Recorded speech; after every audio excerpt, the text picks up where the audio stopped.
annals of Indian history, certain battles stand out not just for their military significance, but for the ideals they represent. The Battle of Bhima Koregaon, fought on January 1st, 1818, is one such battle, a testament to the bravery of the oppressed and a turning point in the decline of the Maratha Confederacy. But what led to this historic confrontation? To understand, we must delve deeper into the past. The Treaty of Bassein, the internal strife of the Marathas, and the rise of British dominance in Western India.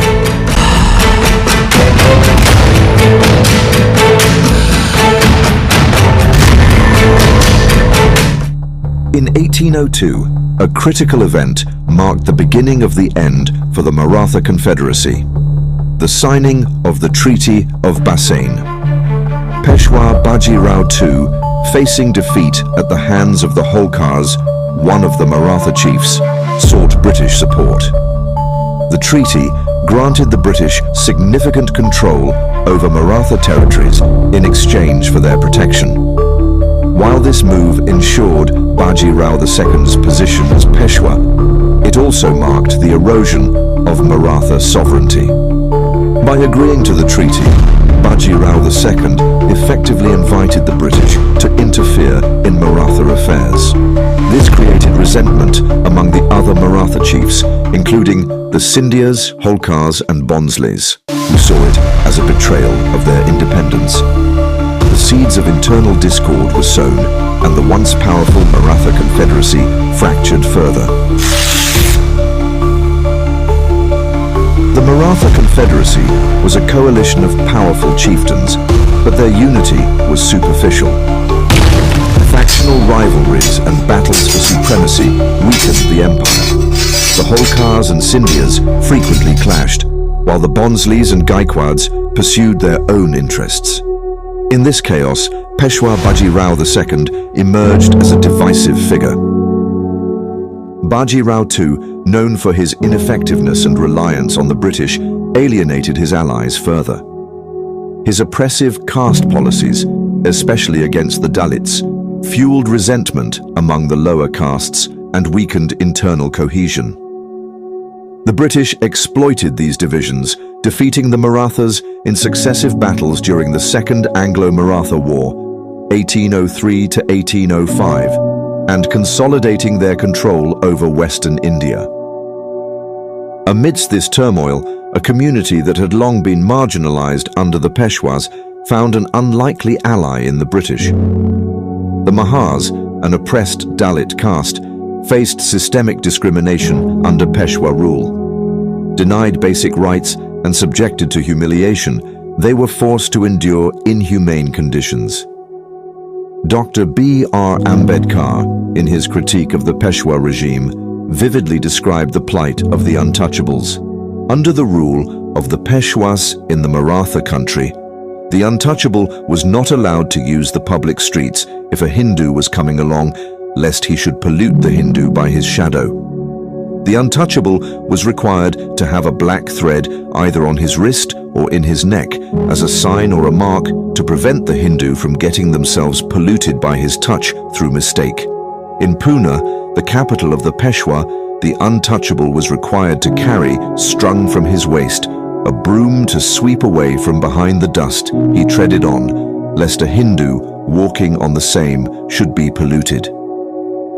In Pune, the untouchable was required to carry an earthen pot, hung in his neck wherever he went, for holding his spit, lest his spit falling on earth should pollute a Hindu who might unknowingly happen to tread on it. These dehumanizing restrictions were a stark reflection of the rigid caste system imposed by the Peshwa rule. For the Mahars, it was a life of degradation. Yet amidst this oppression, an opportunity for empowerment and dignity emerged in the British military.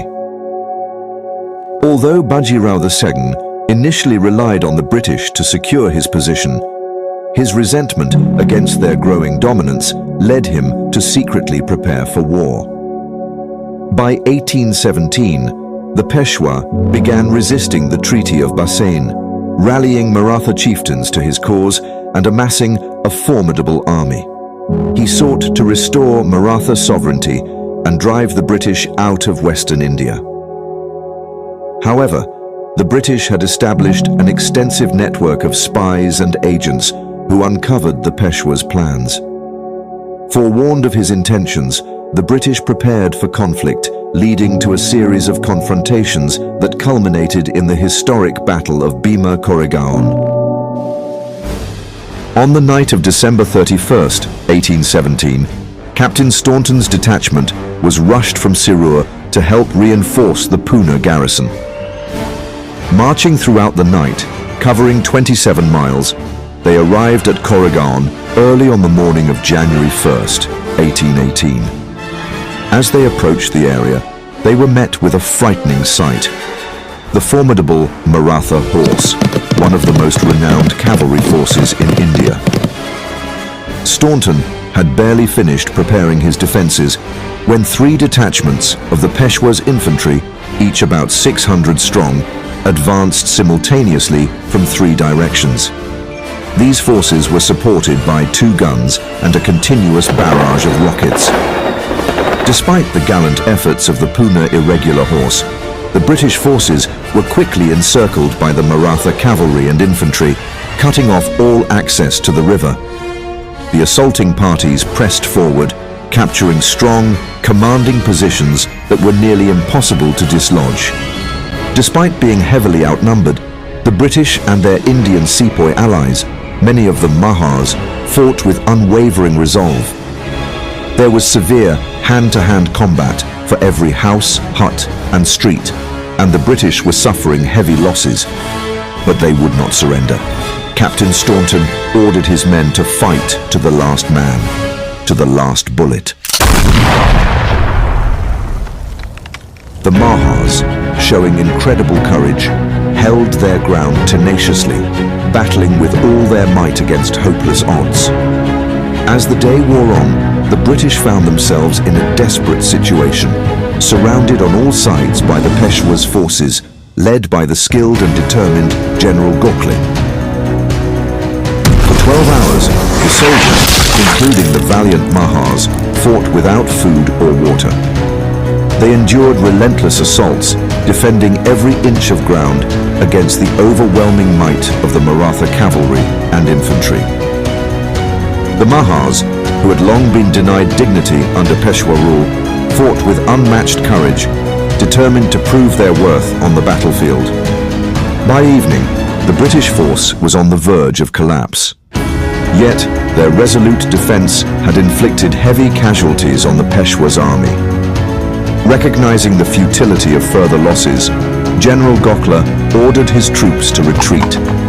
This unexpected turn of events marked a critical victory for the British and the Mahars, breaking the Maratha resistance in Western India. Today, the Battle of Bhima Koregaon is not just remembered for its military significance, but for the courage displayed by the Mahars in their fight against systemic oppression. The bravery of these men serves as a reminder that even in the face of overwhelming adversity, the spirit of resistance can prevail. The Battle of Bhima Koregaon was not just a clash of armies. It was a fight against an unjust system. It teaches us to challenge oppression and to fight for what is right. History is not only written by the victors, it is carried forward by those who dare to stand up and make a difference. In 1818, Baji Rao II surrendered to Sir John Malcolm, a representative of the British East India Company. This surrender was a pivotal moment in Indian history, signifying the end of the Peshwa rule and the Maratha Confederacy. Despite the wishes of the Governor-General of India, Francis Rawdon Hastings, Sir John Malcolm negotiated terms that were unexpectedly lenient. Malcolm agreed to keep Baji Rao as a lifelong prince and allowed him to retain his personal fortune.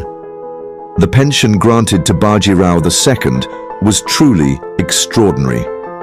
He was promised an annual payment of £80,000, which, at that time, equaled around 8 lakh Indian rupees.